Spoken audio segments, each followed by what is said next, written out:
अवधूत चिंतन श्री गुरुदेव दत्त. श्री स्वामी समर्थ. तुम्हा सगळ्यांचं स्वामी श्रद्धा यूट्यूब चॅनलवर खूप खूप मनापासून स्वागत. स्वामी कृपेने तुमचा आजचा दिवस शुभ जाओ. स्वामी महाराज तुमच्या सर्व चांगल्या इच्छा पूर्ण करोत हीच मी माझ्याने प्रार्थना करते आणि आजच्या व्हिडिओला सुरुवात करते. तर आजच्या व्हिडिओमध्ये आपण बघणार आहोत, परवा आहे पौर्णिमा आणि अतिशय सुंदर योग या दिवशी तयार होत आहे. बघा, परवा गुरुवार आहे, पौर्णिमा आहे आणि त्याचबरोबर शुक्र आदित्य योग, गुरु आदित्य योग आणि गज केशरी योग या दिवशी तयार होत आहे. त्यामुळे या अतिशय सुंदर अशा योगावर आपल्याला खूप साऱ्या सेवा करायच्या आहेत. तुम्हाला मी नेहमी सांगते की आपण एखाद्या विशिष्ट दिन जेव्हा विशिष्ट सेवा करतो तर पुण्यफळ जे आहे ते आपल्याला खूप पटीने जास्त मिळत असतं. त्यामुळे असे जे विशिष्ट दिन असतात ते आपल्याला मिस करायचे नाही. या सुवर्ण योगावर या संधीचा फायदा आपल्याला घ्यायचा आहे आणि जास्तीत जास्त सेवा करून खूप पुण्यफळ आपल्या पदरी आपल्याला पाडून घ्यायचं आहे. तर परवा आहे गुरुवार. बघा, पौर्णिमेचा कालावधी काय आहे ते आता आपण बघूया. पौर्णिमा ही बुधवारी म्हणजे उद्यापासून संध्याकाळी 6:49 सुरू होत आहे. तर ती गुरुवारी 7:30पर्यंत असणार आहे, संध्याकाळी 7:30पर्यंत. आता सगळ्यात महत्त्वाचा प्रश्न हा येतो की पौर्णिमेचं सत्यनारायण कधी करायचं. पौर्णिमेचं सत्यनारायण जे आहे ते आपण प्रदोष काळी करत असतो आणि हे सत्यनारायण कधी करायचं. हे सत्यनारायण तुम्हाला जर उद्या शक्य असेल करणं तुम्ही उद्याही करू शकता किंवा तुम्ही गुरुवारी केलं तरी अतिशय उत्तम आहे. कारण की उद्या 6:49 पौर्णिमा चालू होत आहे आणि आपल्याला सत्यनारायण जे आहे पौर्णिमेचं ते पौर्णिमा काळातच करायचं असतं. म्हणून तुम्ही उद्याही करू शकता किंवा परवाही गुरुवारच्या दिवशी पण तुम्ही करू शकता, काहीच हरकत नाही. तर आता बघा, आपल्याला या दिवशी सेवा काय करायची आहे. तुम्हाला जमेल तितक्या सेवा या दिवशी करण्याचा प्रयत्न करा. बघा, जसं आपण अक्षय तृतीयाला लक्ष्मी प्राप्तीसाठी सेवा केल्या होत्या, अगदी तसंच आपल्याला या दिवशी पण सेवा करायची आहेत.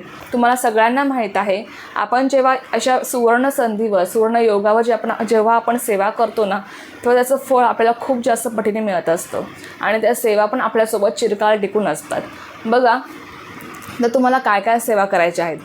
उद्या बुधवारी संध्याकाळपासून परवा गुरुवारपर्यंत तुम्ही या सेवा करू शकता.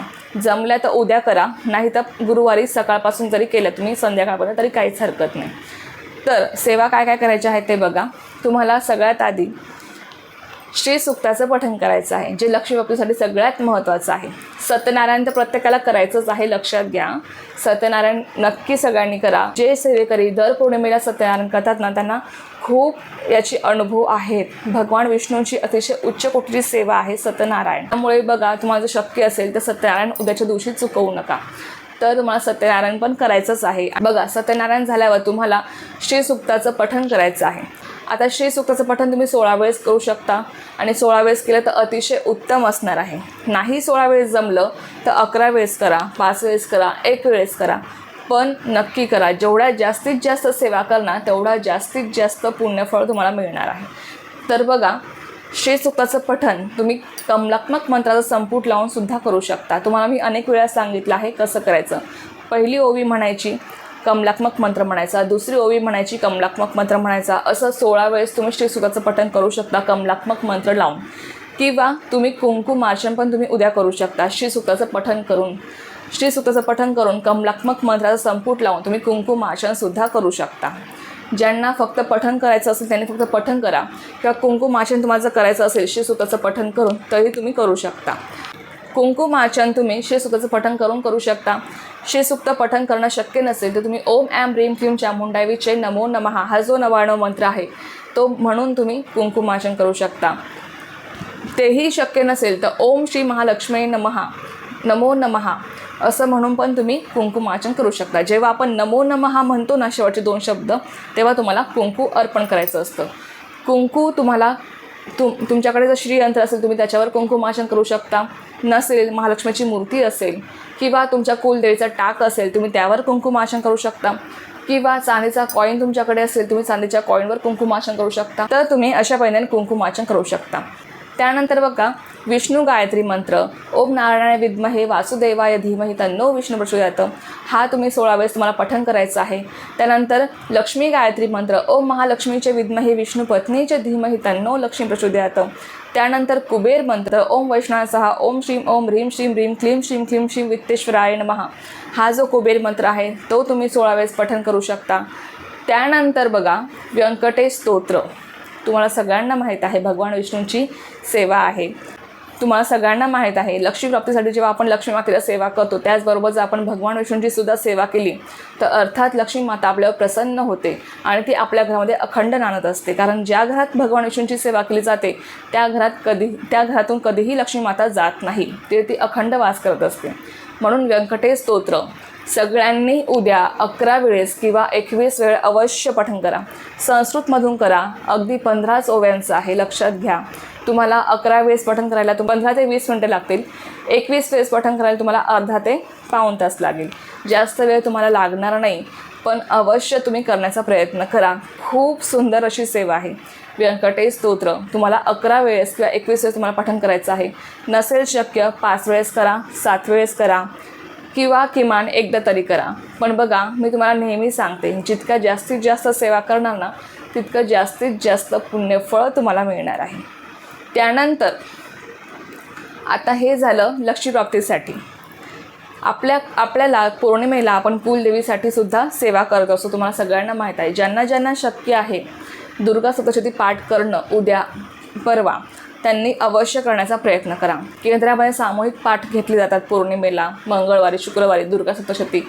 त्या सामूहिक पाठामध्ये तुम्ही सहभागी होऊ शकता. नाही जमलं केंद्रात जायला तर तुम्ही घरी करू शकता, काहीच हरकत नाही. दुर्गा सप्तशती पाठ करणं सुद्धा खूप सुंदर अशी सेवा आहे आपल्या कुलदेवीची. तुमची कुलदेवी कोणतीही असू द्या, अवश्य दुर्गा सप्तशती पाठ करण्याचा प्रयत्न करा. जर दुर्गा सप्तशती पाठ करणं शक्य नसेल तर सिद्ध कुंजिका स्तोत्र, जे तुम्हाला दुर्गा सप्तशती पाठाचं फळ देऊन जातं, त्या स्तोत्राचं तुम्ही 11 वेळेस पठण करा. नाही 11 वेळेस जमलं 5 वेळेस करा, 7 वेळेस करा, 1 वेळेस करा. तुमच्या यथाशक्तीनुसार तुम्हाला सेवा करायची आहे. मी तुम्हाला ज्या या सेवा सांगितल्या आहेत त्या सेवा तुमच्या यथाशक्तीनुसार तुम्हाला करायच्या आहेत, लक्षात घ्या. त्यानंतर बघा आता हे सगळं झालं. त्यानंतर आपल्या गुरूंसाठी सुद्धा आपल्याला सेवा करायची आहे. या दिवशी गुरुवारसुद्धा आहे आणि कोणतीही सेवा करताना आपल्या गुरूंना विसरायचं नाही. आपल्या गुरूंसाठी तुम्हाला जमेल तितक्या सेवा करा. तुम्ही श्री स्वामी समर्थ या मंत्राचं तुम्ही 11 माळी जप करू शकता किंवा स्वामी चरित्र सारामृत या संपूर्ण ग्रंथाचं तुम्ही एक पारायण करू शकता. आपल्या यथाशक्तीनुसार तुम्हाला या सेवा करायच्या आहेत. जेवढ्या शक्य होतील तेवढ्या करण्याचा प्रयत्न करा. बघा मी तुम्हाला नाही म्हणत की तुम्ही एवढ्याच सेवा करा, तेवढ्याच करा, पण तुमचा वेळातला वेळ काढून तुम्ही जास्तीत जास्त सेवा करण्याचा प्रयत्न करा, ज्याचं पुण्यफळ तुम्हाला मिळणार आहे. आणि अशा सुवर्ण योगावर तुम्ही सेवा केल्या तर अर्थात त्याचा खूप पटीने लाभ तुम्हाला होणार आहे. त्यामुळे हा दिवस चुकवू नका. आता हे झालं सेवेचं. यानंतर बघा तर यानंतर तुम्ही या दिवशी दान धर्मसुद्धा करू शकता. बघा ज्यांना अक्षय तृतीयेला दान करणं शक्य झालं नाही त्यांनी अवश्य या दिवशी दान करण्याचा प्रयत्न करावा. ज्यांना गरज आहे गोरगरिबांना, ज्यांना गरज आहे त्यांना तुम्ही दान करू शकता. तुमच्या यथाशक्तीनुसार तुम्ही केळी दान करा, केळी वाटप करा. आता उन्हाळा आहे, तुम्ही रस्त्याच्या कडेला पाण्याचा माठ भरून ठेवू शकता, म्हणजे तुमच्याकडनं जलदान घडेल. त्यानंतर तुम्ही कोणाला चप्पल दान करू शकता, कोणाला तुम्ही छत्री दान करू शकता. म्हणजे तुमच्या यथाशक्तीनुसार तुम्हाला दान करायचं आहे. पण दानाला पण सुद्धा खूप विशेष असं महत्त्व आहे. बघा शेवटी आपण जे काही सेवा करणार आहोत, जे पुण्यकर्म करणार आहोत ते आपल्यासोबत येणार आहे. आणि असे सुवर्ण दिवस जे असतात, असे सुवर्ण योग जे असतात ते आपल्याला चुकवायचे नसतात. तुम्ही दानधर्म या दिवशी करा, तुमच्या यथाशक्तीनुसार करा. गुरुवार आहे, तुम्ही केळी वाटप करू शकता गोरगरिबांमध्ये. म्हणजे तुमच्या यथाशक्तीनुसार तुम्हाला जे काही शक्य असेल ते तुम्ही दानधर्म करा. आणि सेवा मात्र करायला चुकवू नका. सेवा पण तुम्हाला जेवढ्या जमल्या ना तेवढ्या करण्याचा प्रयत्न करा. तर चला, ही एक खूप छोटीशी पण खूप महत्त्वाची माहिती होती जी मला तुमच्यासोबत शेअर करायची होती. तर झालेली सेवा मी माझ्याने रुजू करते आणि आजचा व्हिडिओ इथेच थांबवते. तुम्हाला जर ही माहिती आवडली असेल तर व्हिडिओला लाईक, शेअर, सबस्क्राईब करायला विसरू नका. पुन्हा भेटूया अशाच एका नवीन व्हिडिओसोबत किंवा नवीन विषयासोबत. तोपर्यंत सर्वांना श्री स्वामी समर्थ. जय जय स्वामी समर्थ.